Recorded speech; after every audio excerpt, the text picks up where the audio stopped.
can make an amazing game, but you can't make a success. The players make the success. According to these words of wisdom from Ermiel, no matter how unbelievable or how awesome your game is, the only way your game will be a success is through how the gamers feel about the game.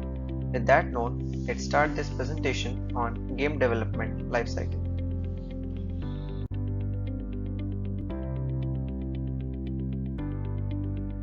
I'm currently studying in Bennett University and we should learn a little about it. Bennett University is an initiative by the Times of India Group. It is a state private university in Uttar Pradesh with the aim of providing Ivy League quality of education to undergraduate and postgraduate students, making them life and career ready. Bennett University is located in Greater Noida and commenced its operation on 8th August 2016.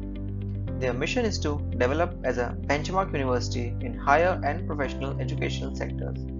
To do so in the higher educational space, they've built a world-class infrastructure and research-driven academia environment for students for a well-rounded academic experience.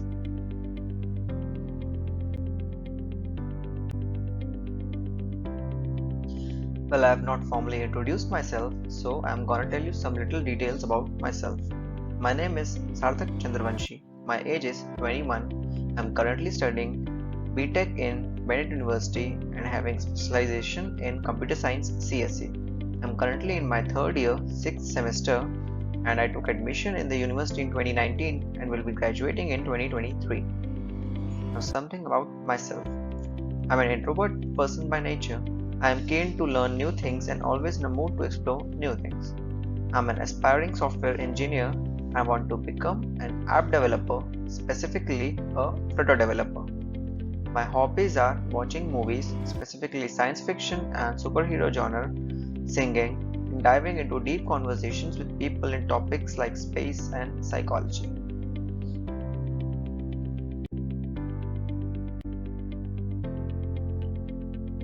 Before jumping into the game development lifecycle, let's first understand that why we cannot follow the normal approach of software development lifecycle and what is the need for GDLC.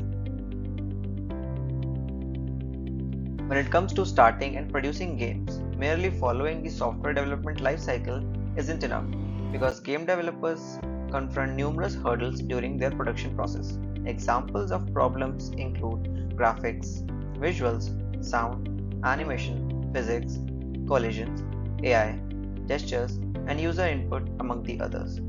A new solution called as GDLC will be introduced to solve these challenges that every game developer faces.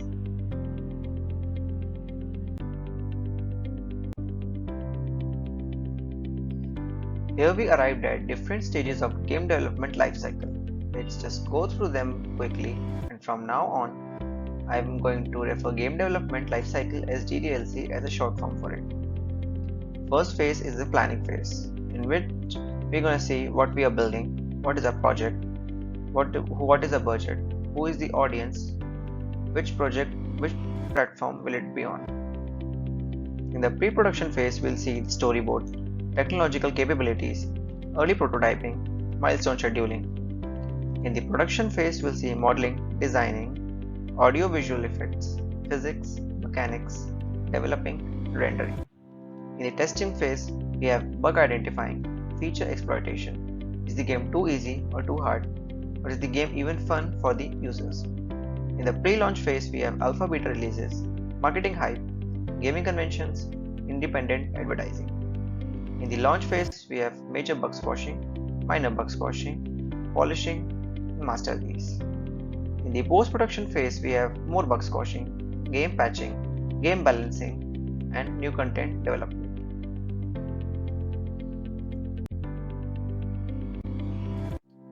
So, the beginning of the GDLC is the phase 1, which is planning. It's a vital phase of the process. As the saying goes, every building must have a strong base. Same goes here too.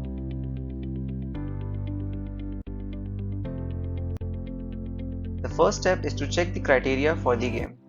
Checking as many criteria as possible with the game owner and the team members in the first stage is a definite path to success. The designers must convey their idea to the rest of the team, a team filled with people who will also have many different ideas regarding what is and is not feasible within the given scope of the project. No shortcuts here. It's the stage where you can play with matrices of requirements and solutions.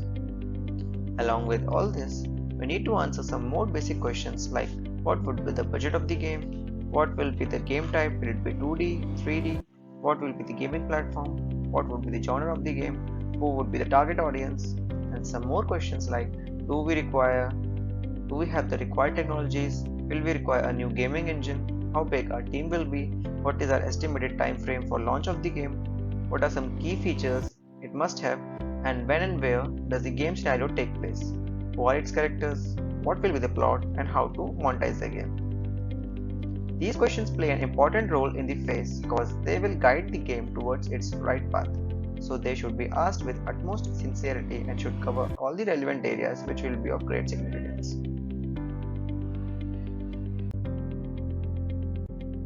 Now the next phase is the pre-production phase. In this phase, we have to finalize all the documentation for the game because in the next phase, the production of the game will begin. The first step is to think of an idea which you are trying to build the game. Idea signifies some bits and parts of a game, but it's only a spark for your fire in your game. A game's premise, story, concept, and tactics will vary with time. Therefore, critical thinking and analysis of the game must be drafted early on. It's the prototype of a product written for the team that needs to be fostered in the proper path utilizing gamification. A set of fundamental questions about game mechanics, play mechanics, and gameplay experience make up game design theory. As a result, the document must have a basic visual theme, character, art, SketchUp, background, and environment, as well as a storyboard or flowchart made by artists or designers. Most game studios bypass the design iteration stage and place a little emphasis on the ifs and buts of game or level growth. At this stage, making too many assumptions might be detrimental to your project. You must give yourself time to get into its design, concept, and idealization iteration. So think critically about design connection to inputs and outputs while allowing the product to evolve. The next phase of the GDLC is the production phase. From this phase and onwards, the game development will begin.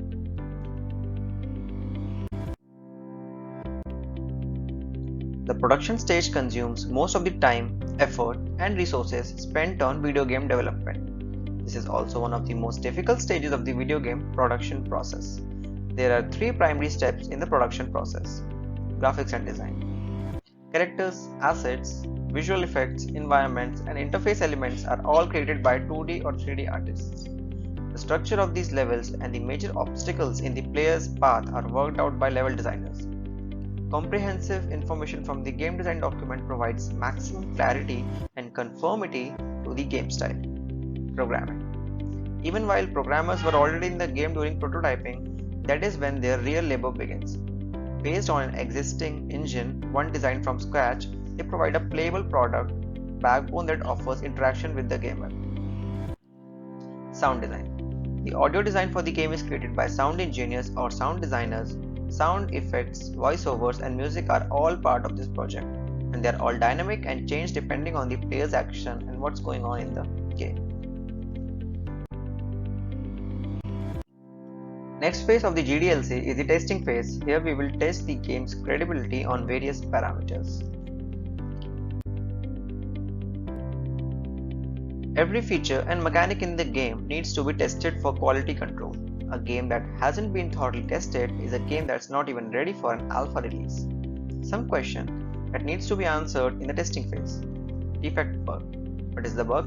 Reproduce. How does the bug occur in the gameplay and the reproduction steps? Module. Level of game state and module linked with the test cases. Frequency. Does the bug occur occasionally or frequently or all the time? Bug log number. A defect track sheet should have an ID number. Status or occurrence. Has the bug been solved and closed or reproduced again? Screenshots. Screens and video clips attached showing the information in detail. Platform. Must specify the build platform and tech specs of the device. This slide shows how much deep and detailed issue should go related to any issue. Some more issues can be like problems with rendering on screen or walk through the environment of the game, or does the character get stuck in some spot of the game. Testing isn't the same as playing games at work. There's a lot more to it than it. It puts your stamina through the test. For quality control of video games, it is a repetitive and iterative process of the same screen flow and input and expecting the user's output. The flow analysis and defects must be tracked by the QA at this point under the bugs. Test cases and test plans are two documents that tracker report and testing team must work on. Test cases are software modules defined in the technical design document, while test plans are faults, bugs, and issues discovered during testing. The challenge arises when the product must be tested for hours and multiple programming teams work on distinct modules such as gameplay, UI, networking, and data management. The report is distributed to all the teams and forwarded to the testing and QA team for the resolution of a reported issue or defect in accordance with the version of submitted build. As a result, QA team must carefully manage these papers in accordance with the version, and they must be updated on a regular basis so that the project managers can assess the project's progress. The next phase is the pre-launch phase, which is the final testing phase of the game. Going through the final checkup of the game and crossing all the tasks on the to-do list before launching the game.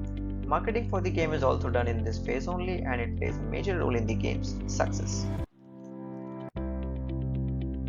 For game studios, the pre-launch is a stressful time. Self-doubt may creep in you as consider how the general public will react to your first working product. Will they find our game entertaining? Will they discover new bugs? What kind of media attention are we going to get as a result of this? However, before a formal beta copy is published, the game will need to be promoted. After all, how else are people going to find about it? To get people's attention, publishers nearly always uses a hype trailer that combines cinematics and the sample gameplay. They may even book a booth at once of the main gaming convention such as E3 or PAX to give attendees a unique look at the game. In most cases, the size of the advertising campaign corresponds to the size of the game. It's pointless to spend a lot of money on mobile game advertising. However, it is critical to the AAA project. The expense of such efforts can often exceed the budget set aside for the game's production. This must constantly be considered, and money for possible promotion must always be set aside. If you are wondering what is a AAA project, in the video game industry, a AAA, pronounced sometimes written AAA, is an informal classification used to categorize games and products distributed by a mid-sized or major publisher, which typically have higher development and marketing budgets than other titles of the game.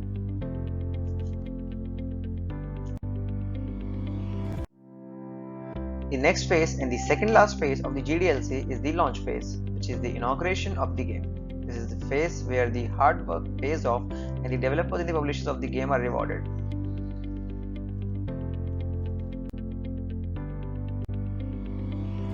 The finish line is approaching. There is a ray of hope at the end of the tunnel, and the launch date is approaching. The months leading up to a game's expected release and date are primarily devoted squashing massive backlogs of problems, some old, some new, discovered during the testing stage. A studio will design a hierarchy of bugs to squash for games within a lot of issues. Towards the top of the hierarchy will be game crashing bugs, while at the bottom will be minor bugs. Developers would often polish the game as much as possible before it publishes. In addition to fixing bugs, perhaps that mountain range can be made deeper. The characters' leather straps may be textured a little more. Let's finally do something about those trees swaying in the wind. Even if the adjustments are slight, they can help to make a video game more immersive. Providing a game to store retailers is same as launching it. Then depending on which platform it is released and under what circumstances, the player will be able to buy it or download it for free. The video game creation process, however, does not cease after the game is out in the world.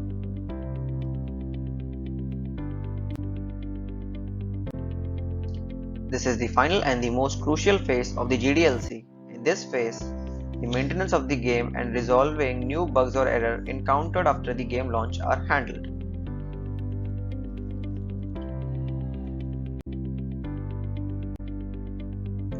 For any gaming studio, post-launch is one of the most exciting times. Years of dedication have paid off and video game sales are hopefully on the rise. but there's still a lot of work to be done. It's not unusual for video games to be released with a slew of small flaws. During the post-launch period, the first several months are usually dedicated to detecting and squashing bugs. Players are also excited to submit bug reports or speak about the flaws on online forums, which gaming studios rely on. All of this is a part of the post-launch support. Another aspect of post-launch is providing regular game software upgrades. Game balancing patches and new downloadable content or DLCs are among the updaters. In today's gaming industry, releasing new material is typically because it boosts a game's repeat value and attractiveness. New levels, narratives, and multiple player modes are just a handful of the DLC possible available to a game developer.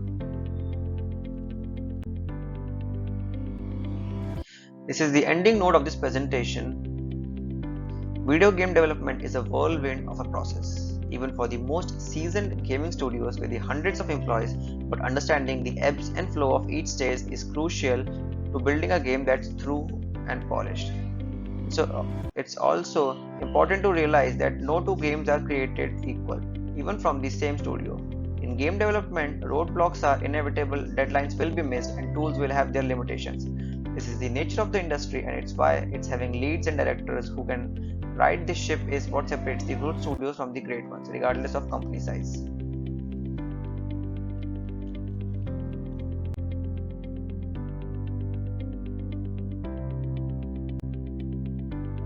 And here we finally conclude this presentation and hope all of you now have a clear understanding of the GDLC.